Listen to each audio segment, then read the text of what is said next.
Hello Pisces, welcome to Gurumaa Hindi tarot. और ये reading है 8th ऑफ नवंबर से लेके 14th ऑफ नवंबर तक की। तो चलिए देखते हैं आपके लिए क्या मैसेजेस है इस वीक में और आप क्या एक्सपेक्ट कर सकते हैं अपनी लव लाइफ में। Messages for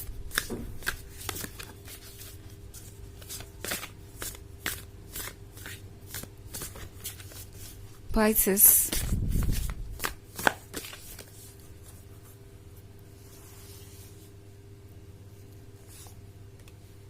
Six of air, Five of water, Eight of water, Judgment, and Eight of air. Okay. So हमारे पास है Eight of air. Eight of air के होने का मतलब है ये पर्सन एक्चुअली ब्लाइंडेड है इस वक्त। ब्लाइंडेड इन द सेंस कि इन्हें दिखाई नहीं दे रहा कि इनके लिए क्या अच्छा है क्या बुरा है।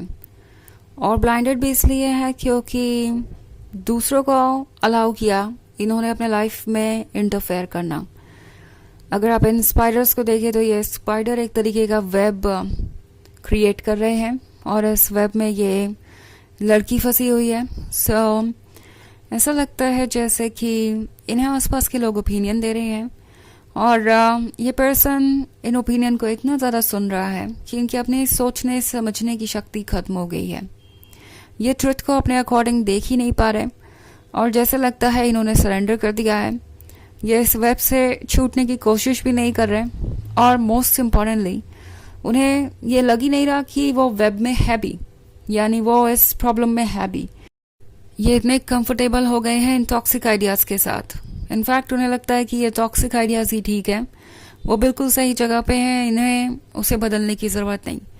और यहीं पे प्रॉब्लम स्टार्ट होती है। जजमेंट के साथ ये पर्सन बेवजह आपको जज कर रहा हो सकता है। ऑल्सो आपको यह लगेगा कि पता नहीं आप इनके लिए और क्या करें कि इन्हें ऐसा महसूस हो कि आप एक ट्रू लवर हैं।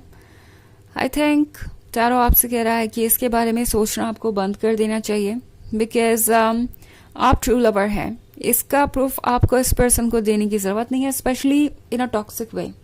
ओके, आप शायद फोर्स महसूस कर सकते हैं।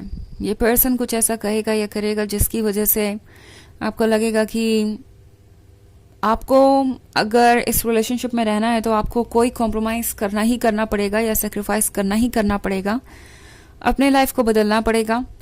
आई थिंक टैरो आपसे कह रहा है कि आप ऑलरेडी बहुत कुछ कर चुके हैं एंड मत और एफर्ट्स कीजिए क्योंकि आपके एफर्ट्स इस पर्सन को नज़र नहीं आएंगे। उनकी आंखों पे तो पट्टी बंधी है और वो अपने हिसाब से चीज़ें इंटरप्रेट नहीं कर रहे हैं। सो फिलहाल कोई भी एफर्ट करने का या कुछ भी प्रूव करने का कोई मतलब भी नहीं होगा। एट ऑफ वाटर के साथ आपकी रियलिटी जैसे अचानक से ही चेंज हुई है और आप समझ नहीं पा रहे कि आप इससे डील कैसे करें।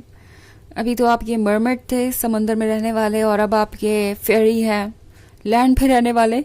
सो बहुत कुछ बदल गया है। बट एनीवेज जो बदला है उसके साथ साथ आप भी ट्रांसफॉर्म हो रहे हैं। आप कोप अप कर लेंगे इन चीज़ों से। इस फेरी के पास अब लेग्स हैं। जो मरमेड थी वो फेरी बन चुकी है और उसके पास ये लेग्स है ताकि वो लैंड पर चल सके। सो आई थिंक आपको अपने गिफ्ट को एक्सेप्ट करना चाहिए। यानी इस पॉइंट पे आपको किसी भी चीज़ को लेकर रिग्रेट नहीं करना चाहिए। लाइक आपने ये नहीं किया, आपने वो नहीं किया, इतना प्यारा आपका रिलेशनशिप था, आपको उसे लूज़ करना पड़ गया। इन सब चीज़ों के बारे में सोचने का कोई वक्त नहीं है क्योंकि 5 ऑफ वाटर के बाद ही मैं 8 ऑफ वाटर देख रही हूँ। यानी शायद आप किसी बात का बहुत समय तक रिग्रेट करते रहें। आप ये मरमेड बन के यहाँ बैठे रहे कि आप नई चेंज के साथ अडेप्ट नहीं कर सकते। आप लैंड को बहुत अवॉइड कर रहे थे। बट देन यहाँ पे एक एंजल है जो आपके स्पिरिट गाइड को दर्शाता है, आपके सोल को, आपके हायर सेल्फ को, जिसने आपको ये कप दिया है, यानी एक ब्लेसिंग दी है जिससे आप ट्रांसफॉर्म हो रहे हैं। ओके, एंड आप डेफिनेटली कैपेबल हैं नई चीज़ों को एक्सपीरियंस करने के लिए। बट इसके लिए आपको थोड़ा विलिंग होना पड़ेगा और चीज़ों को देखना पड़ेगा एक डिफरेंट पर्सपेक्टिव से। ओके, अगर ये मरमेड ये लेक स्विम करके यहाँ किनारे तक पहुँच जाए तो वो ये ब्लेसिंग ले सकती है और लैंड को एक्सेप्ट कर सकती है। सो आई थिंक टैरो आपसे कह रहा है कि कुछ चीज़ों को होने में वक्त लगता है और इस वक्त को आपको लेना चाहिए।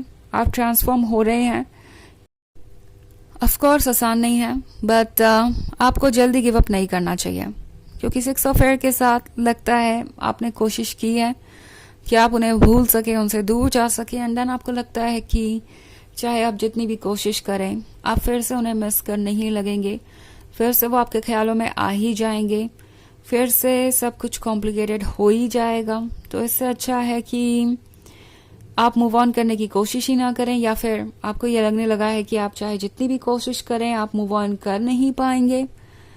ये सच नहीं है। ओके, हीलिंग एक लीनियर प्रोसेस नहीं है जो बस एक लाइन में सीधे बढ़ते जाए। ये एक तरीके का रैंडम प्रोसेस है जो इसी तरीके से आगे बढ़ता है। पहले आप थोड़ा आगे बढ़े, फिर हो सकता है आप उसी प्लेस पे आ जाए, फिर आप थोड़ा और हील करेंगे, फिर हो सकता है आप थोड़ा और पीछे आए, बट आप इसी प्रोसेस के थ्रू धीरे धीरे हील करेंगे। सो गिव अप मत कीजिए, अपने ऊपर भरोसा रखिए, एंड आपका हायर सेल्फ आपसे कह रहा है कि आपको इस चेंज को एक्सेप्ट करना चाहिए, बिकॉज जिस भी रिलेशनशिप में आप इस वक्त है वो रिलेशनशिप आपके लिए हेल्दी नहीं रह गया। ये पर्सन आपकी रिस्पेक्ट नहीं कर रहा, और अगर ये रीडिंग आपके साथ रेजोनेट कर रही है तो ऑब्वियसली आप जो चाहे वो चूज कर सकते हैं, बट टैरो आपसे यही कहेगा कि नेगेटिविटी से दूर रहिए, इस पर्सन से दूर रहिए जो आपके पर्सपेक्टिव को समझ नहीं पा रहा। ओके, आपके लिए यही हेल्दी होगा। ये कोई बहुत पॉजिटिव एनर्जी नहीं लग रही मुझे इस वक्त। इनफैक्ट ये पर्सन काफ़ी टॉक्सिक हो चुका हो सकता है ऑलरेडी आपके लिए। तो वैसे ये एक जनरल रीडिंग है, ये सबसे रेजोनेट नहीं होगी, एनर्जी रिवर्स हो सकती है अगर आप क्रॉस वॉचर है तो। इसके अलावा अगर आप पिछले वीक की रीडिंग देखना चाहें तो उसका लिंक आपको डिस्क्रिप्शन बॉक्स में मिल जाएगा हमेशा की तरह। तो चलिए आगे बढ़ते हैं और देखते हैं और क्या मैसेजेस है आपके लिए।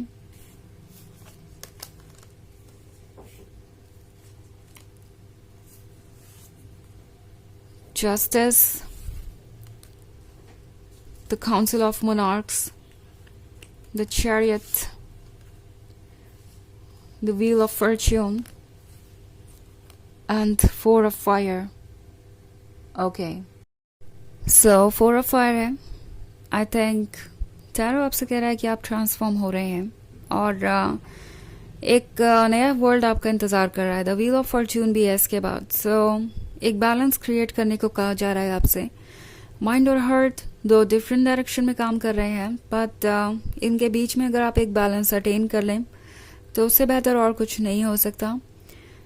सो बेसिकली इस कार्ड का मैसेज यही है कि सिर्फ दिल को सुन के आप फैसले नहीं ले सकते, दिमाग को भी आपको इम्पोर्टेंस देना होगा इस पॉइंट पे, क्योंकि आपका दिमाग आपको जस्टिस के बारे में बता रहा है। जस्टिस आपको श्योर करना चाहिए, आपको ये देखना चाहिए कि जो एफर्ट्स आप कर रहे हैं उसका रिवॉर्ड आपको मिल रहा है या नहीं, ये इम्पॉर्टेंट है अगर आप एक हेल्दी रिलेशनशिप चाहते हैं तो। द काउंसिल ऑफ मोनार्क्स है तो फिर से एक बार जजमेंट हो सकता है, but at the same time आपके पास पावर है, चाहे कोई कुछ भी कहे या कर रहा हो, आप ऑब्वियसली इस सिचुएशन से बाहर आ सकते हैं। ये एक कार्ड आपको यही कह रहा है। सो चलिए आगे बढ़ते हैं और देखते हैं आपके लिए ऑरेकल मैसेज क्या है।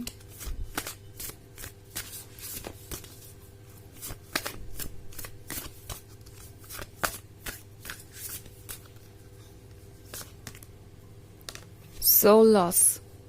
ओके, तो ये कार्ड आपको कह रहा है कि ये फील हो रहा है आपको एक सोल लॉस की तरह। लग रहा है जैसे आपने अपने सोल का कोई हिस्सा खो दिया हो, बट ये एक्चुअली में एक वहम है। जो भी आप सोच रहे हैं वो टेम्प्रोरी है और सिर्फ इमोशंस के कारण आपको ऐसा फील हो रहा है। सो आपसे टैरो कह रहा है कि अपनी फीलिंग्स को प्रोसेस करने के लिए टाइम लीजिए, टाइम स्पेंड कीजिए खुद की हीलिंग पे, और आपको इसका सोल्यूशन ज़रूर मिलेगा। ओके, तो यह रीडिंग इस वीक की। आई होप आपको अच्छी लगी होगी। Thanks for watching. Till next video, bye.